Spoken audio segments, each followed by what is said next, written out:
Hola chicos, buenas tardes, bienvenidos a todos, j'espère que vous allez bien. Bon les amis, bon. On a assisté à un match du Real Madrid qui a fait un match assez complet, encore une fois, la vérité, un match, une victoire 4-1 du Real Madrid à domicile face à Villarreal. Villarreal qui n'a pas existé à part quand ils ont marqué leur but. J'ai envie de dire qu'il y a eu quand même une domination du Real Madrid, la vérité. Donc voilà, on va parler du match du Real victoire 4-1 donc du Real Madrid et on va parler du tirage au sort de la Ligue des Champions, bien évidemment. Mais on commence par le match du coup du Real Madrid qui s'est déroulé du coup hier à 21h. Donc voilà, j'arrive un peu en retard pour le débrief, mais le débrief est toujours là. Le match était assez complet, il y a eu beaucoup de choses en fait dans ce match. À commencer par la blessure d'Alaba. D'un côté, ça me fait chier parce qu'on va le perdre pour très longtemps et je me dis que il peut quand même être assez important dans ce genre de match, enfin les matchs qui vont arriver du coup en Ligue des Champions également. Mais d'un côté, les prestations qu'il y a eu dernièrement, je me dis bon, d'un côté, je préfère avoir Nacho que Alaba. Je sais pas, je suis partagé. La vérité, je suis partagé parce que Alaba, il m'a trop déçu, donc je me dis d'un côté qu'il aille se reposer. Parce que DC en fait, c'est pas son poste pour moi et je l'ai déjà dit dans certaines vidéos, DC c'est pas son poste. Il doit pas jouer à ce poste-là, il est pas à l'aise.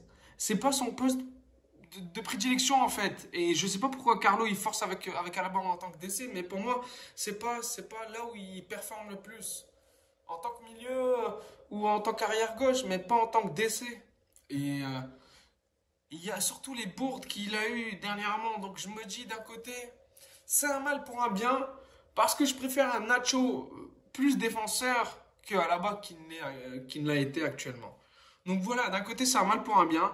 Et ligament croisé, donc saison terminée pour lui. J'espère qu'ils vont le vendre et qu'on va recruter un défenseur prometteur. Moi, j'aurais voulu un Guardiola, celui qui est parti à City. Mais malheureusement, il a choisi City et City sont passés à la vitesse avant le Real Madrid. Donc, je ne sais pas, le Real, qu'est-ce qu'ils ont fait, encore une fois, à attendre. Même avec Cancelo aussi, j'en reviens à Cancelo parce que pour moi, Cancelo, moi, je l'aurais directement acheté, même s'il y a problème de comportement. Mais je pense que Carlo, il l'aurait recadré directement. Donc, Carlo, je pense qu'il aurait su gérer Cancelo. Et il sait gérer un groupe, Carlo, donc je pense qu'il aurait su. Donc, dommage, encore une fois. Guardiola, Cancelo, on aurait pu être tranquille à cette période. Malheureusement, on ne l'est pas. J'espère qu'ils vont pas. J'ai vu aujourd'hui Varane, les gars. Mais qu'est-ce qu'on va recruter Varane pour remplacer Alaba? On a vendu Varane pour le re-rebat. Non, les gars, faut ramener un joueur prometteur. J'ai vu 3 pistes et là, je suis d'accord. Yoro de Lille, il a fait un match exceptionnel hier face au PSG. Mbappé, il n'a pas vu. Il n'a rien fait hier à part le péno, Mbappé. Et je pense que c'est un bon joueur prometteur à la Varane. Yoro, les gars, du LOSC, défenseur prometteur. Jason Barrios. Attention, les gars. Donc, il y a lui, il y a 2 défenseurs de Porto et du Sporting. Non, de Benfica, pardon. Et du Ignacio, les gars. Yoro. Et un joueur de Porto. Non, Sporting, Benfica et Yoro. Du LOSC. Donc, attention, les gars, parce que moi, je pense qu'il faudrait mieux recruter un joueur prometteur qu'un joueur comme Pepe ou Varane. J'ai vu Pepe Varane, les gars. Mais non, les gars, il faut arrêter vos conneries. Faut arrêter vos conneries. On a déjà assez de conneries, on a fait assez de conneries. Maintenant, il faut vraiment recruter. Il faut arrêter de déconner. Faut arrêter de déconner, les gars. Il faut recruter à un moment donné. Et j'espère qu'en janvier, on va recruter un joueur prometteur. Un joueur comme Yoro, la vérité, moi, je le recrute direct. Vu j'ai les prestations qu'il fait actuellement, il est trop chaud, ce mec. Je ne connais pas encore le défenseur de Sporting.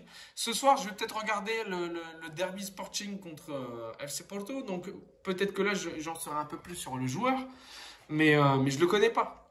J'ai juste vu Yoro du LOSC.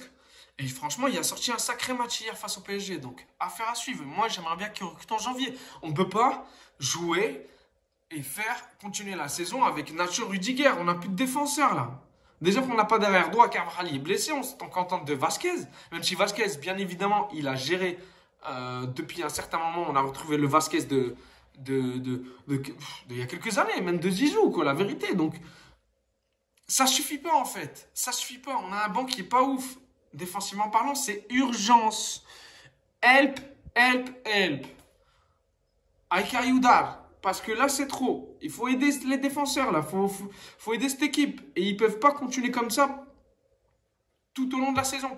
La deuxième partie, elle va être corsée face à Leipzig. Et j'ai vu le mois de février, les gars. Regardez les matchs qu'on a au mois de février. Le Real a un mois de février de malade mental.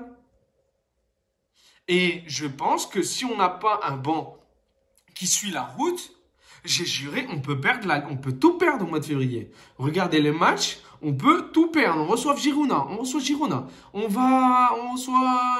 Leipzig, on va à Leipzig. On reçoit qui encore? Séville, je crois. Enfin, on a que des gros matchs, on a que des gros clubs. Les gars, le mois de février, il va être explosif.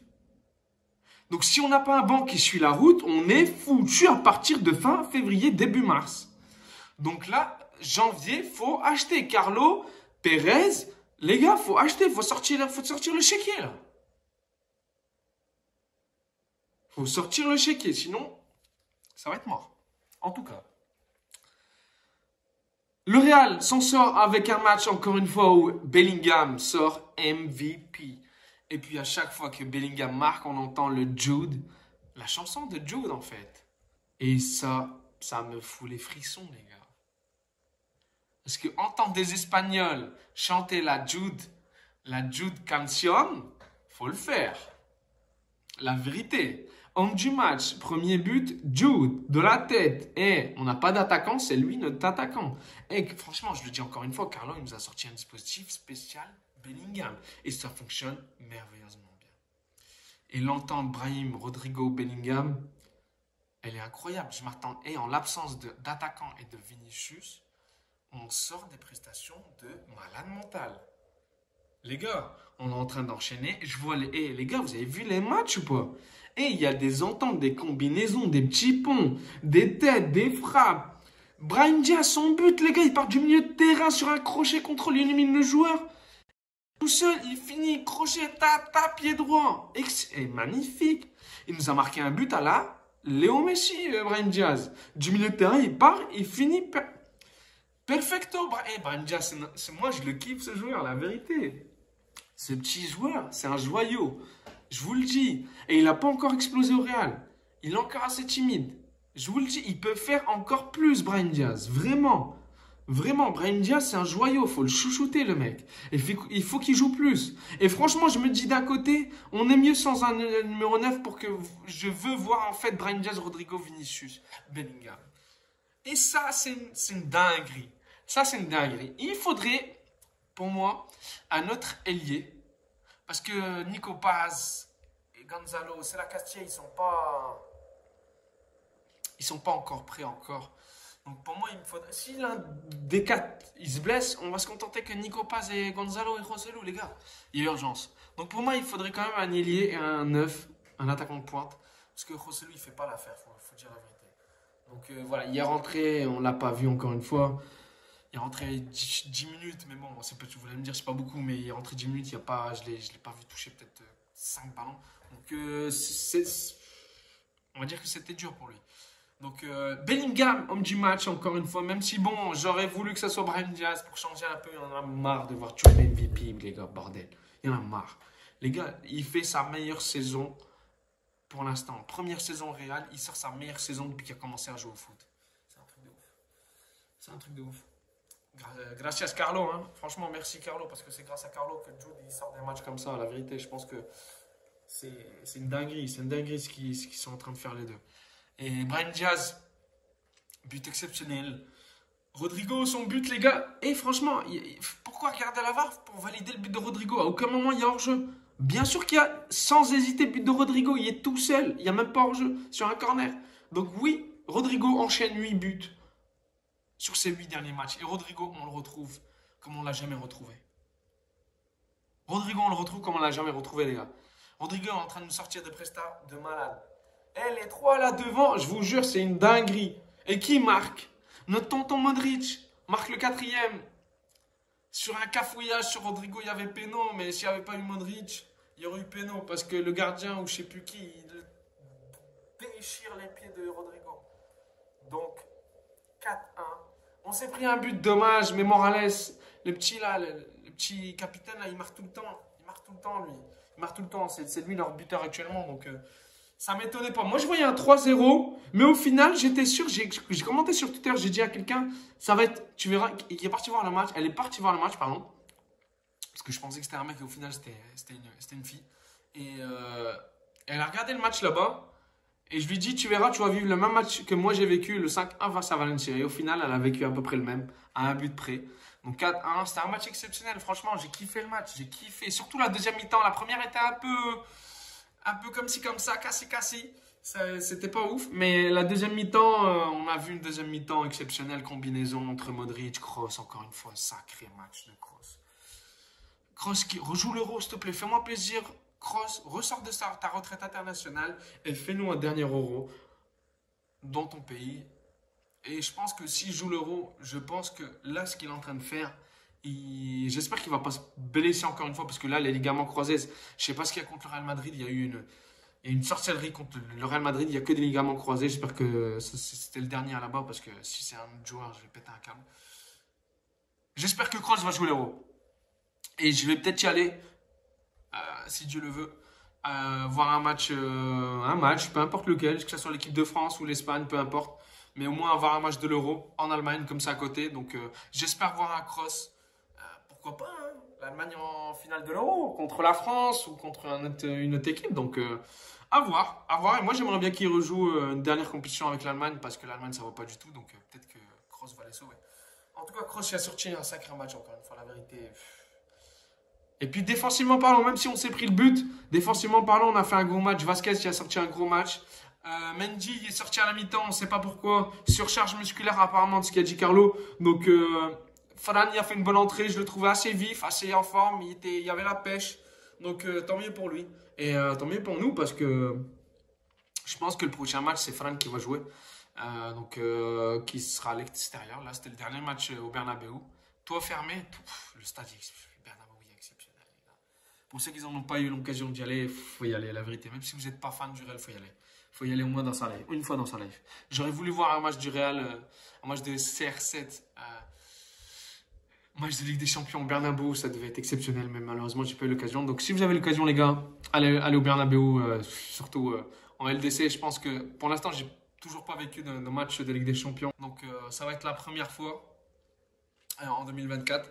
Donc voilà, j'ai très hâte de voir un match de Ligue des Champions au Bernabeu et ça va être une ambiance de malade. Et du coup, Leipzig, les gars, on a eu un bon tirage. Hein. La vérité, on a eu un bon tirage, on s'en sort assez bien pour le coup. Le Real Madrid s'en sort avec du coup match aller à Leipzig et match retour au Real Madrid. Assez équilibré. Assez équilibré, les gars. Parce que vu notre défense actuellement, ça va être assez équilibré pour le coup. Tous les tirages sont assez équilibrés.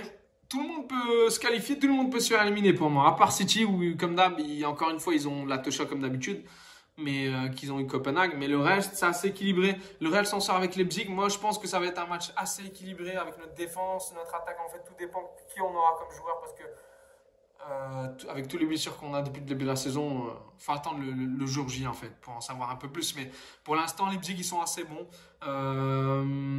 Ils ont fait un bon match contre Bayern. Ils ont fait un bon match contre Dortmund. Ils ont gagné à Dortmund. Donc ça va être dur. Pour moi, ça va être dur, ça va être équilibré. Dès qu'ils vont marquer à Leipzig, ça va être compliqué. Je pense que le Real, s'il gagne, ça va être un sacré exploit à Leipzig. Donc ça va être compliqué. Ça va être compliqué. Rien n'est fait. Moi, je me projette pas. Ça va être dur.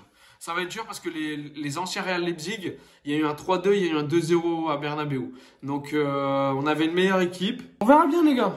On avait une meilleure équipe, donc on verra bien. On verra bien. En tout cas, PSG contre Real Sociedad. La Real Sociedad, attention, les gars. Oh, attention. Attention, Parisiens, parce que la Sociedad, c'est l'une des meilleures équipes en Ligue 1, ça joue au football comme Jaja.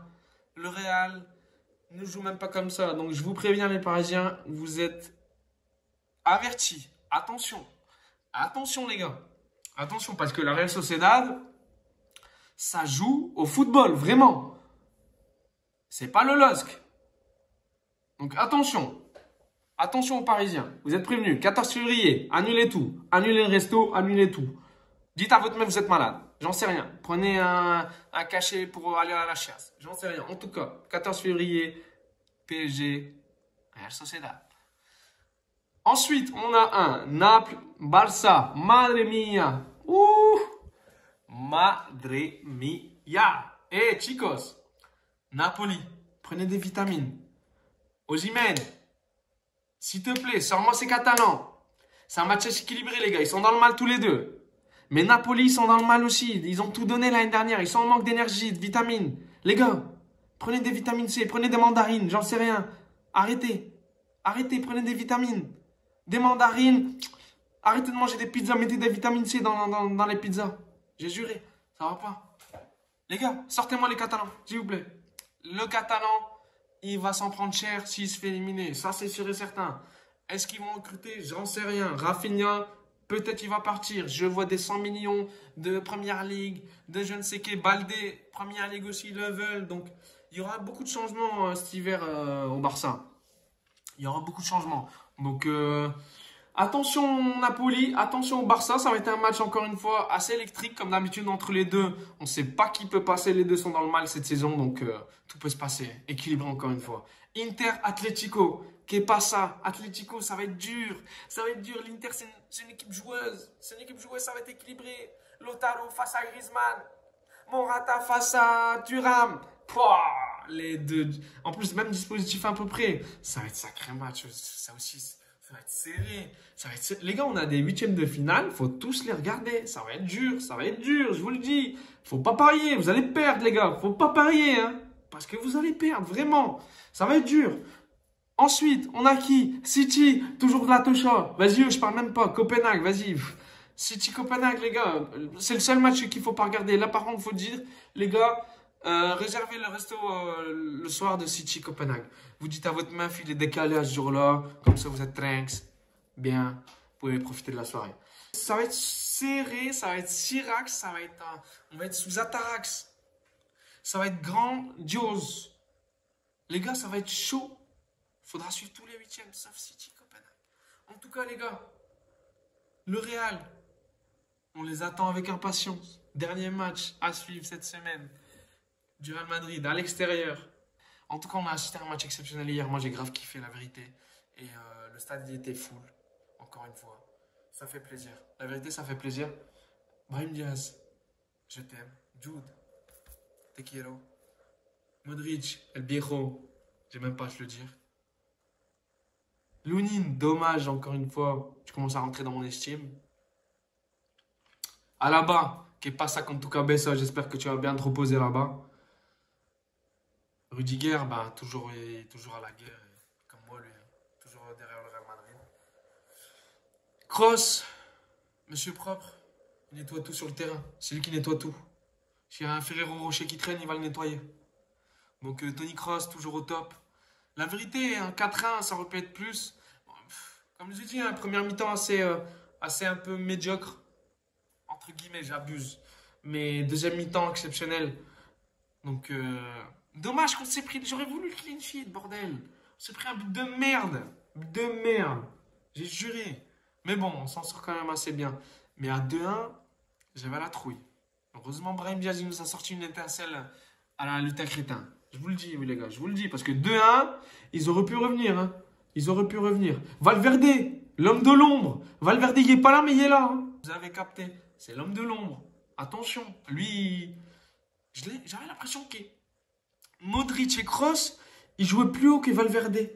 Valverde était plus bas. Je ne sais pas si c'était une consigne de Carlo. Mais Modric, je l'ai trouvé très très haut. Il accompagnait Rodrigo, il accompagnait Bellingham et Brahim Diaz. Et je voyais un Toni Kroos un peu plus haut que Valverde. Valverde, on va dire qu'il est resté un peu plus bas pour aider, je pense, Vasquez qui était en difficulté, c'est pas son poste. Donc je pense que c'est fait exprès que Valverde soit un peu plus bas. Donc, mais en tout cas, l'homme de l'ombre, hein, aller-retour, hein, c'est une machine. Franchement, lui, il peut jouer 3 matchs d'affilée normal. Qui me passe un peu de cardio parce que moi, j'en ai plus. Je vous dis, hasta pronto. Et Girona. Girona joue ce soir et peut peut-être reprendre la première place de la Liga. Donc, Girona, En fait, on a un point d'avance sur Girona. Donc, s'il gagne ce soir, Girona repasse devant. Une lutte assez intéressante pour le coup. Moi, je préfère que ce soit comme ça qu'autrement. Donc, Girona qui reçoit chez eux, si je ne me trompe pas, Alaves. Mais j'ai un doute. Mais en tout cas, ils reçoivent chez eux. Donc, affaire à suivre, les gars. Je vous dis hasta pronto au prochain débrief et prenez soin de vous.